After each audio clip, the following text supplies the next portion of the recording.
Gusto ko pa sanang ayusin.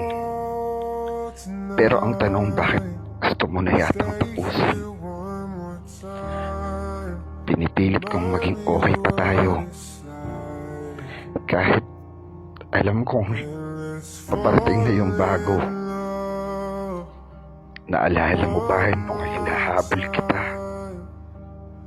At di ko kayang mabuhay nung wala ka, Sinta. Natutulog ako. At alam mo, matutulog ako.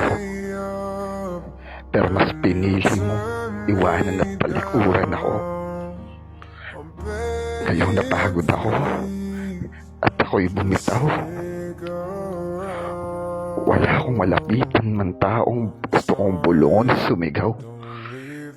Yun ang masakit sa parte ng buhay na mahirap mang tanggapin.